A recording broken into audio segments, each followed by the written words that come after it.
Welcome है आपका अपने चैनल जिसका नाम है दक्षिणावर्ती एस्ट्रो विद मीशा। आज का जो टॉपिक है आप सबके लिए बहुत ज़्यादा फेवरेबल और फेवरेट होने वाला है, क्योंकि मुद्दा ही कुछ ऐसा था। यूजुअली जब हम किसी की जन्म पत्रिका देखते हैं या कोई जब नवविवाहित जोड़ा आता है या किसी की जब हम पत्रिका मिक्स मैच करते हैं, तो सबसे पहला प्रश्न जातक के लिए और इसके फैमिली के लिए क्या होता है कि इसका परिवार कैसा होगा, ससुराल पक्ष कैसा होगा। तो बिल्कुल आप ठीक समझ रहे हैं। आज का जो हमारा टॉपिक है वो है हम अपनी पत्रिका से या किसी भी जातक की जन्म पत्रिका से उसके ससुराल पक्ष के बारे में जान सकते हैं, कैसा होगा आपका ससुराल पक्ष। तो बेसिकली देखिए, सबसे पहले मैं आपको इसके लिए कारक ग्रह बताऊं कि हमारे ससुराल के लिए जो हम देखते हैं कारक ग्रह वो है राहु। राहु इंडिकेट करता है हमारे ससुराल पक्ष को, यानी उसको दिखाता है। अब यहाँ कैसे हम उसे देखेंगे, तो देखिए राहु जब भी आप देखें तो राहु को यूजुअली लोग या तो बहुत अच्छा बताते हैं या बहुत ही बुरा बताते हैं, जबकि ऐसा नहीं है। राहु को देखने के लिए उसकी कंडीशन देखना बहुत ज़्यादा ज़रूरी है। उससे भी ज़्यादा ज़रूरी क्या है, देखिए अगर अच्छा भी है तो राहु में एक प्रॉपर्टी होती है, क्योंकि राहु एक भ्रम है, तो राहु जितना देता नहीं है उससे ज़्यादा ले लेता है आपसे। ये राहु की प्रॉपर्टी है। आपको दिखता है यू आर गेनिंग, आप बहुत अच्छा कर रहे हैं, लेकिन एक राहु की प्रॉपर्टी क्या है, राहु जितना देता नहीं है उससे ज़्यादा आपसे ले लेता है। जस्ट अपोजिट केतु है। आपको लगता है केतु हमारा सब कुछ ले चुका है, बहुत कुछ ले चुका है, हमें कुछ नहीं दिया, तो अपोजिट है। जबकि होता क्या है, केतु हमें बहुत कुछ दे जाता है और हमसे इतना कुछ लेता नहीं है। लेकिन ये बहुत डीप विषय है और इसे समझने के लिए आपको केतु से रिलेटेड प्रीवियस वीडियोस देखनी पड़ेंगी, तो इस टॉपिक को भी हम नहीं छेड़ते हैं, ठीक है। तो राहु का देखिए, जब भी राहु को अगर आप देखेंगे तो आप सबसे पहले देखिए कि राहु आपकी कुंडली में योग कारक है, तो बहुत अच्छा है। तो आपको ससुराल पक्ष से इतनी परेशानियां नहीं आने वाली जितनी आप सोचते हैं या सोच रहे हैं। दूसरा, राहु किस राशि में बैठा हुआ है, यानी किस भाव में, किस राशि के साथ में बैठा हुआ है, उसके भावेश को देखना बहुत ज़्यादा इम्पॉर्टेंट है। सपोज़ कीजिए राहु अगर आपका चंद्रमा के साथ बैठ गया या चंद्रमा के नक्षत्र में बैठ गया, कई बार ऐसा भी हो जाता है राहु अकेला बैठा है, तो वहाँ पे आप कैसे एक्सपेक्ट करेंगे, वहाँ पे आप क्या कंक्लूजन निकालेंगे। तो यहाँ देखिए, समझने वाली चीज़ ये है, या तो राहु चंद्रमा के साथ बैठ जाए या चंद्रमा के नक्षत्र में बैठ जाए, तो आपको ससुराल पक्ष कैसा मिलेगा। तो आपका अपने ससुराल पक्ष के प्रति थोड़ा जो आपका जो थोड़ी मनोवृत्ति होगी, काफ़ी भावुक होगी, उनकी आपको लेकर, आपकी उनको लेकर, जिससे कई बार क्या हो जाता है, आपके विचार नहीं मिलते हैं और भावनात्मक तरीके से आप उनसे इस तरीके से कष्ट प्राप्त करते हैं, जिससे आपको लगता है कि सब परेशानियां हमारे साथ ही हो रही हैं। लेकिन यहाँ देखिए, इस टॉपिक को लेने का मतलब ये नहीं है कि हम ससुराल पक्ष की तरफ अगर बात करें तो ये एक फुलफिल चीज़ बन जाती है। आपके कार्मिक कर्मास को कंप्लीट करने के लिए आपका ये साइकिल चल रहा है। इसे समझते हुए अगर आप कर्म करते हैं तो आप जो भी आपकी लाइफ में हर्डल्स आती हैं, यानी यहाँ अगर हम टॉपिक ले ससुराल पक्ष की, तो आपको वो क्या है वो समझ में आने लग जाती है। फिर आप क्या है उसे समझते हुए उन चीज़ों को अपने साथ ले लेते हैं, मैनेज कर लेते हैं। लेकिन यही अगर एक आप मनोवृत्ति, एक परसेप्शन बना के चल लेते हैं कि नहीं जी ये तो गलत ही है, तो आपको बहुत परेशानी आती है उन चीज़ों के साथ में डील करने में। क्योंकि अल्टीमेटली क्या हो जाता है, ये एक ऐसी चीज़ है जिसके साथ आप कोई कॉम्प्रोमाइज़ नहीं कर सकते, जिनके साथ आप जाने अनजाने जुड़े हुए हैं और आपको अपना वो कार्मिक साइकिल पूरा करना है। तो अगर चंद्रमा राहु के साथ, राहु के नक्षत्र में बैठा है या चंद्रमा राहु के साथ बैठा है, तो आपके भावनात्मक तरीके से आपके ससुराल पक्ष के साथ आपके भाव जुड़े रहेंगे। कुछ मानसिक आपको उनसे प्रताड़ना मिल सकती है, कुछ आपकी मनोवृत्ति और उनकी मनोवृत्ति का जो है लेवल एक जो है मेंटेन नहीं होगा। तो इस तरीके से चंद्रमा अगर राहु के नक्षत्र में राहु के साथ है, तो कहीं ना कहीं आपको ये आपकी मनोवृत्ति और मानसिक प्रताड़ना आपको दे सकता है। यहीं अगर राहु जो है अगर आपका मंगल के साथ में बैठ जाए तो देखिए दंगल कर देगा, ये बिल्कुल निश्चित सी बात है। क्योंकि राहु, देखिए राहु को कंट्रोल कौन करता है, मंगल ही करता है। ये भी बहुत ज़्यादा सही चीज़ है। लेकिन राहु मंगल के नक्षत्र में बैठ जाए, मंगल के साथ बैठ जाए, तो कहीं ना कहीं देखिए दो क्रूर और पापी ग्रहों का एक साथ होना भी आपकी कुंडली में जो है उथल पुथल मचा देता है। अब यहाँ लेकिन अगर मंगल आपका योग कारक है, पॉजिटिव है, या अपने ही भाव में, अपने ही स्थानों में बैठा हुआ है अपनी राशियों के साथ में, और राहु उसके साथ में बैठ जाता है, तो कहीं ना कहीं हर्डल्स का आप मेकओवर कर लेते हैं, उन चीज़ों से आप निकल आएंगे और जो है आपका और उनका जो एक सामंजस्य है वो कहीं ना कहीं एक एंड पे आके बन जाएगा। तो आप इस चीज़ को नहीं मतलब कह सकते। लेकिन यहीं अगर राहु बिगड़ा हुआ है तो आप ये मान लीजिए आपको अपने ससुराल पक्ष में जो है प्रॉपर्टी रिलेटेड, ज़मीन से रिलेटेड या मकान या घर से रिलेटेड प्रॉब्लम आ सकती है। कई बार आपने सुना भी होगा कि हमें अपने इन लॉज से मतलब जो प्रॉपर्टी रिलेटेड है वो प्रॉब्लम चल रही है, तो ओनली रीज़न उनकी कुंडली में जो मंगल है राहु के नक्षत्र में होगा या मंगल राहु के साथ होगा, और जो मंगल भी है आपका वो अच्छी कंडीशन में नहीं होता, तो ये सब परेशानियां आती हैं और यही विवाद का कारण भी बनती है। यहीं अगर मैं बात करूं शुक्र की, शुक्र यदि आपकी कुंडली में राहु के साथ बैठ जाए या राहु के नक्षत्र में बैठ जाए तो आप क्या करेंगे।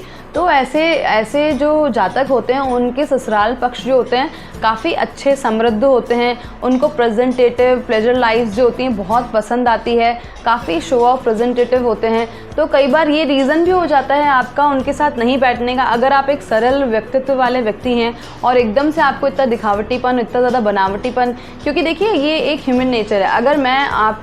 अगर मैं इस तरीके से रहती हूँ शुक्र के प्रभाव में और आपके इन लॉज हैं, तो आपसे भी ये उम्मीद करेंगे कि आपको इस तरीके से प्रेजेंटेटिव रहना पड़ जाता है। लेकिन कई बार ऐसा भी होता है कि आपका उनके साथ सामंजस्य से बैठने के बाद भी ऐसा हो जाता है कि आपको कोई चीज़ पसंद आ गई और आपके ससुराल वाले आपसे ही वही चीज़ की होड़ करते हुए, फैमिली का कोई मेंबर है उसी चीज़ या वस्तु के लिए कोई इस तरीके से करता है प्रतिस्पर्धा, तो आपको क्या लगता है कि ये तो नहीं होना चाहिए था, ये मैंने ली तो उनको ऐसा क्यों हुआ। लेकिन आप ये चीज़ समझ लीजिए, उनका ये नेचर है, तो वो अब उनको भी वो चीज़ चाहिए और उनको भी वो चीज़ चाहिए, तो मतलब शुक्र से प्रभावित हैं। तो यहाँ इसको गलत लेने से बेटर है आप उन चीज़ों के साथ में समझते हुए उनको आगे बढ़िए। यूजुअली शुक्र का राहु के साथ आने में अगर ससुराल पक्ष का देखा है तो ऐसे जातक के जो ससुराल पक्ष है काफ़ी संपन्न होता है, काफ़ी अच्छा होता है, काफ़ी मटेरियलिस्टिक लाइफ होती है, सोशल लाइफ से काफ़ी अच्छे जुड़े हुए होते हैं। यही बात करें हम बुध का राहु के साथ में जुड़ाव या राहु का बुध के नक्षत्र में अगर है तो क्या होगा। तो देखिए ऐसे जातकों के जो इन लॉज है, यानी जो उनका ससुराल पक्ष है, उनको इंटरफेरेंस बहुत ज़्यादा पसंद होते हैं, काफ़ी टॉकेटिव होते हैं, काफ़ी इन्वॉल्वमेंट वाले होते हैं। अब आजकल के समय में अगर आपकी पर्सनल लाइफ में या आपकी चीज़ों में कोई इन्वॉल्वमेंट करता है तो आपको एक हद तक बर्दाश्त होता है, उसके बाद नहीं होता, और यही रीज़न होता है आपके इन लॉ से आपकी नहीं बनने के कारण, या उनका इतना ज़्यादा इंटरफेरेंस और सारी चीज़ें आपसे टॉलरेंट नहीं होती है। लेकिन बेसिकली देखिए आप इसको एक पॉजिटिव परसेप्शन लेते हुए ये सोच लीजिए कि अगर यदि इस जगह मेरी फैमिली भी होती और इस जगह अगर वो भी इस तरीके से करते तो कैसा रहता। काफ़ी सारी चीज़ें ऐसे हैं जो ससुराल पक्ष में देखिए आपकी प्लैनेटरी पोजीशंस के साथ साथ आपको उसका कुछ अल्टरनेट नहीं देती है, तो आपको अपना मानसिक लेवल उस मानसिक विकास जो है उस तरीके का बनाते हुए आगे रखना पड़ जाता है। तो यदि बुध राहु जो आपके बुध के नक्षत्र में है या राहु आपकी पत्रिका में बुध के साथ है, तो ऐसे जातकों के जो इन लॉज हैं वो काफ़ी इन्वॉल्वमेंट वाले होते हैं, काफ़ी पारिवारिक भी होते हैं। आप यूँ कह लीजिए हर बात में, छोटी से छोटी बात में भी उनका एक रोल रहता है, तो ये बहुत ज़्यादा देखने वाली चीज़ है। यही बात करूँ अगर किसी भी जातक की पत्रिका में अगर आपका जो राहु है, आपका राहु अगर बृहस्पति के नक्षत्र में है या बृहस्पति के साथ है तो क्या होगा। तो देखिए यहाँ एक चीज़ है, बृहस्पति देखिए अपने एक प्रिंसिपल्स और रूल्स पे चलता है, तो यहाँ ये समझने वाली चीज़ है कि अगर आप का भी ऐसा ही नेचर है, आपकी पत्रिका में राहु अगर बृहस्पति पॉजिटिव हैं तो आपका उनके साथ सामंजस्य बन जाएगा। लेकिन यहीं यदि बृहस्पति नेगेटिव हैं, आपके अपने रूल्स रेगुलेशंस या उनके कुछ और हैं, तो सामंजस्य में दिक्कत आती है, क्योंकि देखिए उनके अपने सिद्धांत होते हैं, अपनी चीज़ें होती हैं, काफ़ी सारे उनकी जो फॉलोइंग लाइन्स होती हैं, तो उनमें कई बार आप पूरे नहीं उतर पाते हैं, जिसके कारण आपका उनसे द्वंद्व रहता है। यही बात करूँ अगर राहु का शनि के साथ आपकी पत्रिका में युति होना या शनि का जो है राहु का जो आपको शनि के नक्षत्र में होना, तो देखिए या तो ऐसे जो जातक हैं उनके जो इन लॉज यानी ससुराल पक्ष होते हैं या तो एक्सट्रीम लेवल के अच्छे होते हैं फाइनेंशियली, या एकदम से गरीब परिवार आप कह सकते हैं, निम्न जो होते हैं पैसे में वर्ग के लोग होते हैं, या तो एक्सट्रीम लेवल के अच्छे होंगे या बिल्कुल ही निम्न श्रेणी के जो होते हैं वैसा परिवार आपका होगा। लेकिन यहाँ देखिए शनि क्या है, शनि पुरानी सोच वाले लोग ससुराल पक्ष आपको देगा। आप अगर पसंद करते हैं मॉडर्निटी, आज के तौर तरीके से रहना और सारी चीज़ें, लेकिन शनि देखिए पुरानी सोच होगा, कुछ उनके बाउंडेशंस होंगे, कुछ उनके पुराने ख्यालात, या आप कह लीजिए ऑर्थोडॉक्स जो होते हैं थोड़ी सी फैमिली, इस तरह का ससुराल पक्ष आपको दे देता है। तो कई बार इस रीज़न से भी आपको उनके साथ सामंजस्य बिठाने में दिक्कत आ जाती है। अब सिर्फ यही सिर्फ अगर हम सोच के बैठ जाएं कि सिर्फ राहु को देखकर हम जन्म पत्रिका में सिर्फ अगर आपके ससुराल पक्ष की बात कर लेंगे तो यहाँ तक की वीडियो एंड नहीं होती है। क्योंकि देखिए, सबसे पहले पत्रिका में आपके ससुराल पक्ष को दिखाने वाला जो भाव है उसको जान लेना बहुत ज़्यादा ज़रूरी है। आपकी पत्रिका में ससुराल पक्ष को दिखाने वाला जो आपका भाव है वो है अष्टम भाव। क्योंकि देखिए, सप्तम भाव आपके स्पाउस का है, आपके जो पति या पत्नी का है, उससे दूसरा भाव उसके कुटुंब का है, उसके परिवार का है। तो उसका कुटुंब और परिवार आपका ससुराल पक्ष हो गया, जो कि अष्टम भाव है। अब यहाँ अष्टम भाव की कंडीशन देखना बहुत ज़्यादा इंपॉर्टेंट है। यहाँ मान लीजिए अगर अष्टम भाव में कोई पापी या क्रूर ग्रह मारक कंडीशन में बैठ जाता है या अष्टांग को योग बनाता है, तो आपको निश्चित मानिए बहुत सारी परेशानी आ सकती है, काफ़ी सारे उतार चढ़ाव भी देखने पड़ सकते हैं। उनकी सामंजस्य, सोच और जो तरीका है उनसे आपका जो बिल्कुल मिलान नहीं होगा, और ये निश्चित मानिए काफ़ी ज़्यादा आपकी लाइफ में शादी के बाद में जो उतार चढ़ाव हैं वो उनके साथ आपको देखने पड़ सकते हैं। यहाँ एक और चीज़ देखने वाली है, देखिए कालपुरुष की कुंडली में अष्टम भाव का जो कारक जो है वो है शनि। अब यहाँ पे आपकी कुंडली में शनि को देखना भी बहुत इंपॉर्टेंट बन जाता है, क्योंकि देखिए शनि जो है अगर आपकी कुंडली में वेल सेटल्ड है, योग कारक बन के बैठा है, अच्छी राशि में बैठा हुआ है, अच्छे तरीके से डिग्री बलाबल भी सही है, तो वहाँ पे आपको क्या है, आपको अच्छा परिणाम मिलेगा। आप हर जगह यही नहीं कह सकते कि शनि की वजह से ससुराल पक्ष में प्रॉब्लम आ रही है। लेकिन अगर अष्टम भाव में शनि बैठ गया, बहुत सुसज्जित तरीके से अच्छी डिग्री के साथ में बैठ गया, तो निश्चित मानिए उस जातक के जो इन लॉज होते हैं, यानी जो फैमिली या उनकी जो इन लॉज फैमिली होगी काफ़ी समृद्ध, काफ़ी अच्छी और काफ़ी सहज होगी, तो उनका उनसे लाभ मिलेगा। हर बार ये कहना उचित नहीं होगा कि अष्टम भाव में जो ग्रह बैठे हुए हैं वो नकारात्मक परिणाम ही देंगे। अब अगर आप देखते हैं अष्टम भाव में कालपुरुष की कुंडली में अष्टम भाव की राशि कौन सी होती है, मंगल होती है।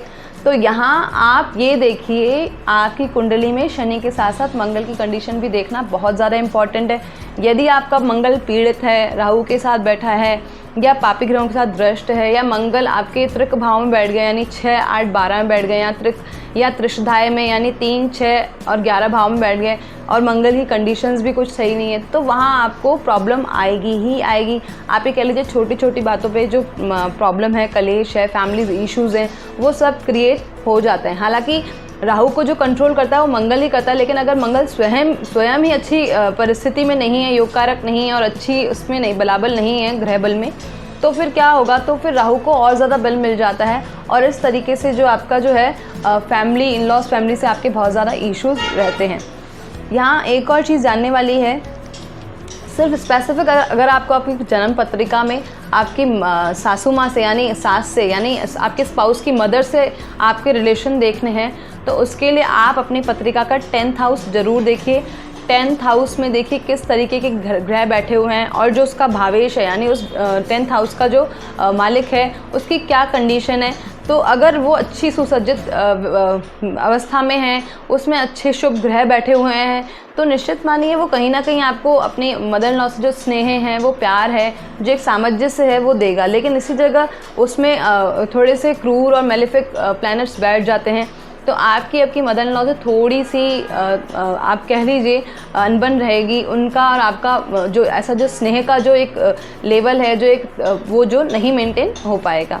दूसरा, अगर आपके ससुर जी को देखना हो अगर आपकी पत्रिका में, तो देखिए आपके स्पाउस से नवम भाव यानी आपके जो स्पाउस यानी 7th हाउस से आपका जो अगर देखेंगे तृतीय भाव में, आपकी पत्रिका का तृतीय भाव जो है आपके फादर इन लॉ को बताता है, आपके ससुर जी को बताता है, और उसमें अगर कोई ऐसा ग्रह बैठ जाए तो फिर आपको थोड़ा सोचना पड़ जाता है। या तो जातक का जो है अपने उनसे इन लॉ से डिस्टेंस मेंटेन रहता है, या कई बार अच्छा नहीं होता है। और इसी जगह अगर 3rd हाउस में शुभ ग्रह बैठ जाते हैं, शुभ ग्रहों की दृष्टि होती है, बृहस्पति या शुक्र ऐसे बैठ जाएंगे, तो उन्हें अपने फादर इन लॉ से काफ़ी स्नेह मिलता है, काफ़ी प्रॉफिटेबल होता है, और काफ़ी अच्छा योग कारक भी होता है। यहीं अगर मंगल भी योग कारक होकर बैठ जाए ससुराल पक्ष में, तो देखिए आपको वहाँ से अपने इन लॉ से प्रॉपर्टी जो रिलेटेड है वो जो है बेनिफिट दे सकता है। दूसरा देखिए, आपकी पत्रिका में शुक्र जो है आपके सुख को दिखाता है और चंद्रमा जो है आपकी माता का कारक है। तो यदि शुक्र और चंद्रमा की कंडीशन आपकी एक पत्रिका में अच्छी है तो आप ये मान लीजिए आपके ससुराल पक्ष में जो आपकी सास हैं या सासू माँ हैं, उनसे आपका स्नेह जो है अच्छा रहेगा, कहीं ना कहीं आपके फेवरेबल हो सकती हैं वो। चाहे और प्लैनेट्स कितने भी बुरे हैं, जो हमने पीछे योग राहु के, शनि के और मंगल के देखे, उन सब के बावजूद भी कहीं ना कहीं आपके लिए पॉजिटिव चीज़ ये हो सकती है कि उनका आपकी तरफ झुकाव रहेगा, उनकी आपकी तरफ स्नेह रहेगा। तो चाहे परिस्थिति कैसी भी है, अल्टीमेटली क्या होगा, वो आपकी तरफ झुकी जाएंगे और उनका आपसे एक जो लेवल बॉन्डिंग है वो बना रहेगा। राहु का जो कारक है वो ससुर जी को भी दिखाता है, यानी आपके फादर इन लॉ को भी दिखाता है। तो अगर कुंडली में आपके अष्टम भाव में राहु बैठ जाएं तो फिर आपको थोड़ा सोचना पड़ सकता है। और यदि अगर यही सूर्य के साथ, मंगल के साथ या किसी और शनि के साथ बैठ जाएं तो थोड़ा सा ध्यान रखने वाली चीज़ ये होती है कि वहाँ आपकी लाइफ में आपकी शादी के बाद आपके इन लॉज में थोड़े से हर्डल्स ज़्यादा आ सकते हैं। उनके और आपके वैचारिक मतभेद, या कई बार आपने पेंडिंग कर्मास की वजह से, यानी जो आपके जो पूर्व जन्म के कर्म जो रह गए हैं उन्हें कंप्लीट करने के लिए भी आपको साइकिल सफ़र करना पड़ता है। ये था आज का वीडियो। होपफुली आपको आज का वीडियो बहुत अच्छा लगा। तब तक के लिए प्रणाम। ओम नमः शिवाय।